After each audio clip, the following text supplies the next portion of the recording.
পৃথিবীতে নানা ধরনের অবদান রাখার কারণে নানাভাবে মানুষকে সম্মানিত করা হয় এবং সম্মানজনক পুরস্কার দেওয়া হয়। সবচেয়ে সম্মানজনক পুরস্কার নোবেল পুরস্কার। প্রতি বছর অক্টোবর মাসে নোবেল পুরস্কার ঘোষণা করা হয়। তো নোবেল পুরস্কারের ভিতরে অন্যতম একটি শাখা হলো শান্তিতে নোবেল পুরস্কার। আমাদের বর্তমান যে প্রধান উপদেষ্টা ডক্টর মোহাম্মদ ইউনূসও কিন্তু শান্তিতে নোবেল পুরস্কার পেয়েছিলেন। তো আমি আজকে ডক্টর মোহাম্মদ ইউনূস বা অন্য কারো নোবেল পুরস্কার নিয়ে কথা বলবো না, কথা বলবো ডোনাল্ড ট্রাম্পকে নিয়ে। এই যে গাজা যুদ্ধ থামিয়েও ট্রাম্প নোবেল পুরস্কার পেলেন না কেন? অনেক দিন থেকে ট্রাম্প নিজেই কিন্তু বলতেছে যে আমাকে নোবেল দেওয়া হোক, আমি শান্তি প্রতিষ্ঠা করছি, এটা সেটা অনেক কিছুই বলা হচ্ছে। আসলেই কি ডোনাল্ড ট্রাম্প শান্তি প্রতিষ্ঠা করছে, বা ডোনাল্ড ট্রাম্প কি আসলেই নোবেল পুরস্কার পাওয়ার যোগ্য? কেন তাকে না দিয়ে অন্য কাউকে নোবেল পুরস্কার দেওয়া হলো? এই প্রসঙ্গটা কিন্তু এখন খুবই আলোচনার শীর্ষে আছে। আমি আজকে সেই বিষয়েই কথা বলতে চাই। অগণিত মৃত্যু এবং ধ্বংসের দৃশ্যের পর এবার পর্দায় দেখা গেল আনন্দের ছবি। সেই ছবি যেন কিছুটা স্বস্তি এনে দিল। গত বৃহস্পতিবার বিশ্বজুড়ে টেলিভিশনের পর্দায় দুই ভাগে ভাগ হয়ে গেল। এক ভাগে গাজার মানুষের উল্লাস, অন্য ভাগে ইসরায়েলের মানুষের। দুই দিকেই করতালি আর উচ্ছ্বাস, যেন মানুষেরা নিজেরাই জানিয়ে দিচ্ছে এ যুদ্ধে শেষ তারা অনেক আগেই দেখতে চেয়েছিল। অনেক আগেই আসলে তারা চাইছিল যে এই যুদ্ধটা শেষ হয়ে যাক। তবে এ দৃশ্যও কিন্তু একদম নতুন নয়। এর আগেও জানুয়ারিতে যুদ্ধবিরতির ঘোষণা করা হয়েছিল, এমন উল্লাসও হয়েছিল, কিন্তু মার্চের মধ্যভাগে ইসরায়েল সেই চুক্তি ভেঙে আবার গাজায় হামলা চালায়। মানে ওদের কাজই হলো আসলে হামলা চালানো। তাই এবার আশা থাকলেও মানুষ সাবধান, যে কোনো সময় পরিস্থিতি আবার মন নিতে পারে। মধ্যপ্রাচ্যের সবচেয়ে নিরাশাবাদীও স্বীকার করেছেন এবার চুক্তিটা বেশ টেকসই মনে হচ্ছে। সাধারণত এমন কোনো বড় অগ্রগতি এই দুই পক্ষের সামনে সমঝোতার ফল হিসাবেই ধরে নেওয়া যেতে পারে। প্রথম দৃষ্টিতে মনে হতে পারে এখানেও আসলে তাই ঘটেছে। হামাস দুর্বল হয়ে পড়েছিল, ইসরায়েলের তার শীর্ষ নেতাদের হত্যা করেছে, ইরানের মতো পৃষ্ঠপোষকতাকেও দুর্বল করে দিয়েছে। আসলে কি তাই? আসলে তাই না। অন্যদিকে ডোনাল্ড ট্রাম্প হামাসের ওপর প্রভাব আছে এমন দেশগুলো যেমন কাতার, তুরস্ক, মিশর, এগুলো হামাসকে রাজি করার জন্য চাপ দিয়েছিল। এমনকি কাতারের সঙ্গে একটা প্রতিরক্ষী চুক্তিও, তাদের ন্যাটোর স্তরের নিরাপত্তা সুবিধাও দিয়েছিল। তবুও হামাস অবস্থানে বড় কোনো পরিবর্তন আসেনি। নেতানিয়াহুর ঘনিষ্ঠজনদের দাবি সত্ত্বেও হামাস তার মৌলিক অবস্থান থেকে কখনোই আসলে সরে যায় নাই। ট্রাম্পের 20 দফা পরিকল্পনায় হামাসকে অস্ত্র সমর্পণের কথা বলা হলেও বর্তমান যুদ্ধ চুক্তি বিরোধী চুক্তিতে এর কোনো উল্লেখ নেই। শুরু থেকেই হামাসের অবস্থান ছিল পরিষ্কার।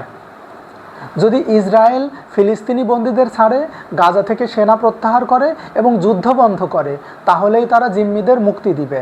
এখন ইসরায়েল মোটামুটি সেটি মেনে নিয়েছে, যদিও সেনা প্রত্যাহার করা হবে ধাপে ধাপে। ইসরায়েলি সামরিক গোয়েন্দা বিভাগের সাবেক কর্নেল মাইকেল মিলিস্টেইন বলেছেন, সত্যি বলতে হামাস তার মৌলিক অবস্থানে কোনো নাটকীয় পরিবর্তন আনে নাই। অর্থাৎ আসল অবস্থান বদল ঘটেছে ইসরায়েলের দিকেই। কয়েকদিন আগেও নেতানিয়াহু জাতিসংঘে বলেছিলেন হামাস পুরোপুরি ধ্বংস না হওয়া পর্যন্ত এই যুদ্ধ চলবে। আর এখন তিনি এমন চুক্তি করেছেন বা এমন চুক্তিতে রাজি হয়েছেন যেখানে হামাস টিকে থাকছে। যেটা আগে অসম্ভব বলেছিলেন, এখন সেটাই মেনে নিচ্ছেন। প্রশ্ন হচ্ছে নেতানিয়াহুকে কিভাবে রাজি করালেন ট্রাম্প?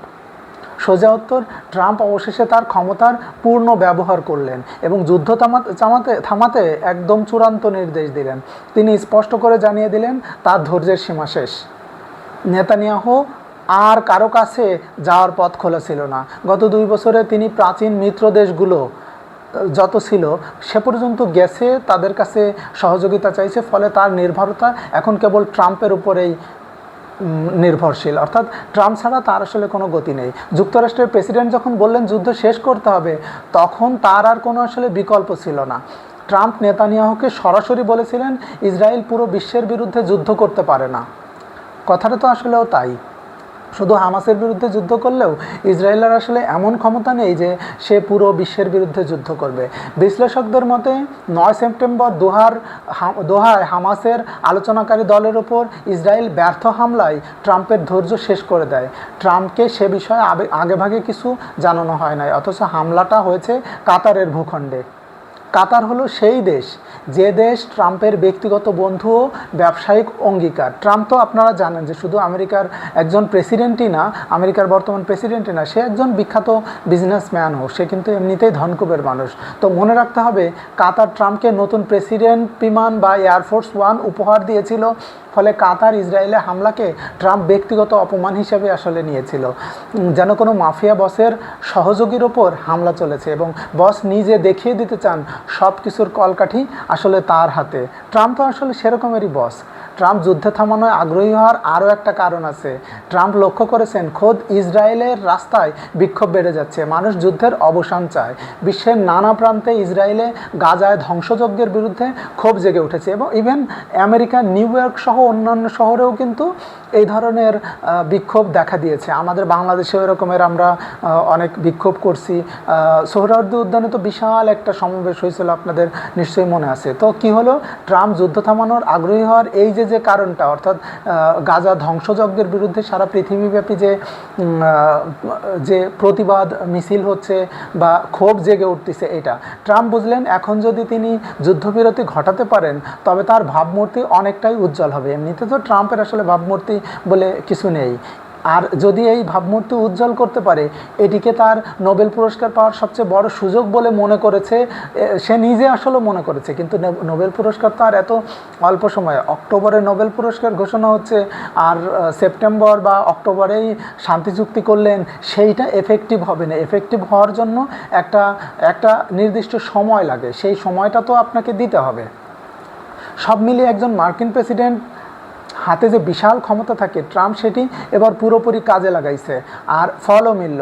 সব টুকরো জায়গাগুলো মোটামুটি সব কিছু ঠিক হয়ে গেল। অর্থাৎ একটা পাজেল যেরকমের বিভিন্ন টুকরো থাকে, একসাথে মিলে একটা পরিপূর্ণ শেপ দাঁড় হয়, অনেকটা সেরকমের হলো। তাহলে ট্রাম্প কি এখন এই যুদ্ধবিরতির নায়ক? যারা এতদিন ট্রাম্পের বিরোধিতা করেছেন তাদের জন্য এটা মেনে নেওয়া অবশ্যই কঠিন, কিন্তু সত্যটা হলো এই মুহূর্তে তিনি এই কৃতিত্বের দাবিদার। তার কঠোর মনোভাব, চাপ প্রয়োগের ক্ষমতা, বৈশ্বিক মনোযোগ আকর্ষণের দক্ষতা, সব কিছু এবার তিনি প্রয়োগ করেছেন। রক্তপাত থামানো এবং জিম্মিদের মুক্ত করার এক মহৎ লক্ষ্য আসলে এখানে ছিল। নোবেল পুরস্কার পাবে সেটা তো, বা পেতে চায় সেটা তো একটা ব্যাপার ছিলই, কিন্তু এই রক্তপাত বন্ধ করা বা জিম্মিদের মুক্ত করা, এটাও আসলে তার লক্ষ্য ছিল। এখন যুদ্ধবিধ্বস্ত গাজার মানুষদের জন্য আপাতত সেটাই বড় স্বস্তির বার্তা। ট্রাম্প যখন 20 জানুয়ারি হোয়াইট হাউসে ফিরে এলেন, তখন এরকমই এক যুদ্ধবিরতি চুক্তি কার্যকর প্রস্তুত অবস্থায় আসলে ছিল। কিন্তু মার্চে নেতানিয়াহু যখন সেই যুদ্ধবিরতি ভাঙলেন, তখন ট্রাম্প চাইলে সোজাসুজি বাধা দিতে পারতেন, বলতে পারতেন না এটা চলবে না। এর বদলে তিনি বরং সবুজ সংকেত দিলেন। তারপর 6 মাসই হলো যুদ্ধের সবচেয়ে ভয়াবহ সময়। অর্থাৎ ট্রাম্পের হাতে যুদ্ধ থামানোর ক্ষমতা ছিল, কিন্তু সেটি তিনি ব্যবহার করেন নাই। অবশ্য এ সমালোচনার চেয়েও বড় দায় নেতানিয়াহুর নিজের, কারণ তিনি যে চুক্তিতে এখন রাজি হয়েছেন তার প্রায় একই রকম প্রস্তাব 2024 সালের জুনেই দেওয়া হয়েছিল, কিন্তু তিনি তা প্রত্যাখ্যান করেছিলেন। তারপরের অনুরূপ প্রস্তাবগুলো ফিরিয়ে দিয়েছিলেন। প্রতিবারই তিনি ভেবেছেন চলমান যুদ্ধই তার ব্যক্তিগত রাজনৈতিক স্বার্থ রক্ষা করবে। জো বাইডেনেরও অবশ্য কিছু দায় আছে, তিনিও যুক্তরাষ্ট্রের প্রভাব ব্যবহার করে যুদ্ধ থামানোর চেষ্টা করেন নাই। যুক্তরাষ্ট্র তো এমনিতে অত্যন্ত শক্তিশালী একটা রাষ্ট্র, মানে পৃথিবীর সবচেয়ে শক্তিশালী রাষ্ট্রই বলা চলে। অর্থাৎ যুক্তরাষ্ট্রের বা আমেরিকার প্রেসিডেন্ট কিছু বললে সেটা অন্যান্য দেশের প্রেসিডেন্টরা শুনতে বাধ্য বা শোনে, সমীহ করে। শুধু মার্চের ওই সময়ের দিকেই যদি তাকাই, তাহলে বোঝা যায় এর মধ্যে কত কিছু নষ্ট হয়ে গেছে। গাজায় অগণিত ফিলিস্তিনি জীবন ধ্বংস হয়েছে, ত্রাণ বন্ধ করে দেওয়া হয়েছে, আর এই ত্রাণ বন্ধ করার কারণে তীব্র ক্ষুধা এবং বঞ্চনায় গাজাবাসী চরম কষ্ট পেয়েছে। আর ইসরায়েলেও যথেষ্ট ক্ষতির শিকার হয়েছে। 7 মাস ধরে জিম্মিদের বন্দিদশায় থাকতে হয়েছে, যুদ্ধে অনেক সেনা নিহত হয়েছে। গাজায় মানবিক সাহায্য বন্ধ করায় ইসরায়েলের আন্তর্জাতিক যে ভাবমূর্তি ছিল সেটাও ভেঙে পড়েছে। দেশটি কার্যত একঘরে হয়ে পড়েছে। ইসরায়েলি বিশ্লেষক মাইকেল মেলস্টেইন বলেছিলেন, এটা সত্যিই এক বিপর্যয়, কারণ আমরা যেন এক দীর্ঘ পথ পেরিয়ে আবার ঠিক একই জায়গায় ফিরে এসেছি। অবশ্য হামাসকেও দায়মুক্ত বলা যায় না, কারণ তারা চাইলে অনেক আগেই সব জিম্মিকে ছেড়ে দিয়ে গাজার এ দুর্ভোগের অবসান ঘটাতে পারত। কিন্তু তারা সব জিম্মিকে ছেড়ে দিবে কেন? তারা তো আসলে মানে স্বাধীনতাকামী একটি সংগঠন, তারা তো ফিলিস্তিনকে স্বাধীন করতে চায়, সুতরাং তারা তো জিম্মিদেরকে অটোমেটিক্যালি মুক্তি দিবে না। সো ট্রাম্প আপাতত নোবেল পুরস্কার পায়নি, অন্তত এবছর তো পেল না, কিন্তু যদি সত্যি সেটি চান তবে এখন তার করণীয় স্পষ্ট, মানে এমন কিছু কাজ আছে যেগুলো সে যদি করে তাহলে ট্রাম্প ভবিষ্যতে নোবেল পুরস্কার পাইতে পারে। সেটা কি, ট্রাম্পকে আসন্ন মাসগুলোতে এমনকি বছর জুড়ে সেই একইভাবে সম্পৃক্ত থাকতে হবে, যেমন গত 10 দিন তিনি সম্পৃক্ত ছিলেন, কারণ তার ঘোষিত 20 দফা পরিকল্পনার প্রতিটি দফায় এমন সব জটিলতা আছে যা যে কোনো সময় পুরো চুক্তিকে ধসিয়ে দিতে পারে। সবচেয়ে বড় বিষয়, ট্রাম্পকে নেতানিয়াহুর উপর নজর রাখতে হবে, কারণ নেতানিয়াহু চুক্তির এই প্রথম ধাপটুকু বাস্তবায়ন করে থেমে যেতে পারে, কারণ এর আগেও কিন্তু এরকম হয়েছে যে চুক্তি করতে যেও পরে কিছুদিন পরে আবার হামলা চালাইছে আর পরের ধাপে। সুতরাং এবারও এই জিনিসগুলো ট্রাম্পেরই নেতানিয়াহুকে নজরে রাখতে হবে বা তাকে তত্ত্বাবধান করতে হবে, তার দিকে খেয়াল রাখতে হবে, নইলে পরের ধাপে আর নাও এগোতে পারে। সবচেয়ে বড় বিষয় যে ট্রাম্প যদি এটা করতে পারে তবে ট্রাম্প নোবেল পুরস্কার পেলেও পেতে পারে ফিউচারে, যদি গাজা যুদ্ধ পরিপূর্ণভাবে থেমে যায়। সারা পৃথিবীতে বর্তমানে যত জায়গায় ইসরায়েলি সহিংসতা চলতেছে তার ভিতরে ফিলিস্তিনের গাজা হলো অন্যতম, আর এই যুদ্ধ কিন্তু যুগের পর যুগ চলতেছে। এটাকে যদি থামাতে পারে তাহলে মানে ট্রাম্পের নোবেল পুরস্কার পাওয়ার একমাত্র পথ হলো এই গাজা যুদ্ধ পরিপূর্ণভাবে থামিয়ে দেওয়া। এখন দেখা যাক যে যেই চুক্তিটা হলো এই চুক্তিটা কতদিন স্থায়ী হয়, আদতেও বাস্তবায়িত হয় কি না, সেটা সময়ই বলে দিবে।